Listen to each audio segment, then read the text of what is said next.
Kia ora. School boards have a unique range of membership with differing levels of experience and skills, and with a large board it's common to have different perspectives on various topics. This is healthy, and room is made for issues to be respectfully discussed and debated. Once an issue has been discussed and the board votes, the board chair or presiding member will announce whether it has been carried or not, and the outcome will be recorded in the board minutes. After a vote, the board decision is final and cannot be revisited or debated later in the meeting. While robust discussion is welcome during a board debate, once a decision has been made, it's important that the whole board is seen by the school community to be united. Board members are not permitted to air dissenting views outside of the board meeting and are expected to support board decisions whether or not they agree with the outcome.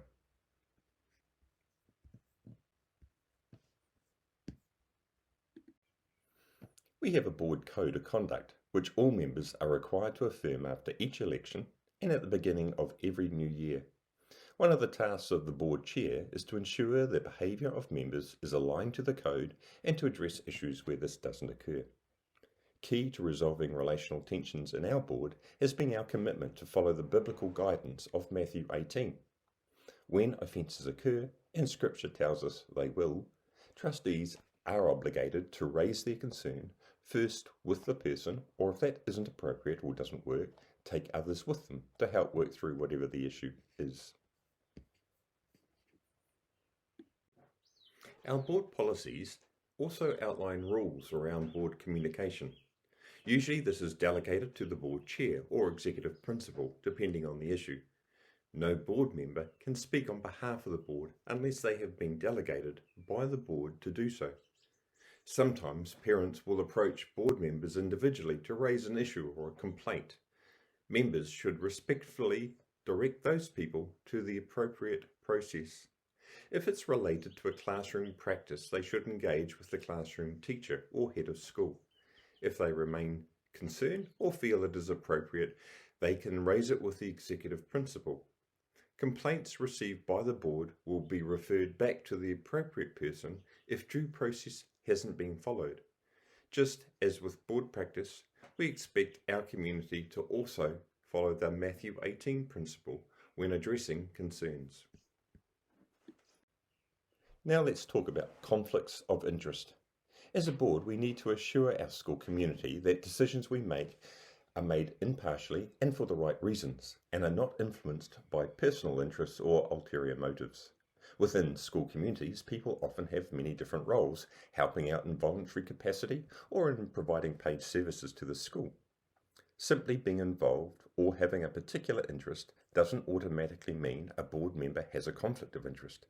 It may be their detailed knowledge may contribute usefully to a board discussion. A good question to ask is whether the responsibilities you have as a board member may be affected by some other interest you have personally. That other interest could be a relationship, a role in another organisation, a business interest, or personal gain. Having a conflict of interest doesn't mean you have done something wrong, it just needs to be handled well. As a board member, you'll need to be able to recognise when you may have a conflict of interest before a board meeting. Consider if there is a risk your interests may affect your impartiality and decision making. It's also important to consider what others might perceive of the process even when you believe you are not conflicted. As a trustee, you will need to consider whether it may be appropriate to excuse yourself from a board discussion and exit the meeting while a particular issue is being discussed.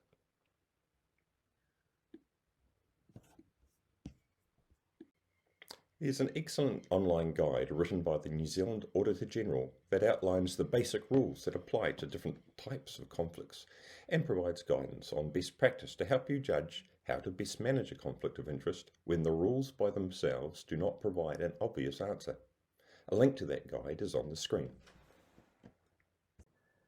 At each meeting, members will be asked at the start to declare if they have any conflicts of interest in relation to any of the items to be discussed on the agenda. If in doubt, members should seek guidance from the board chair prior to any discussion where they might have a conflict of interest.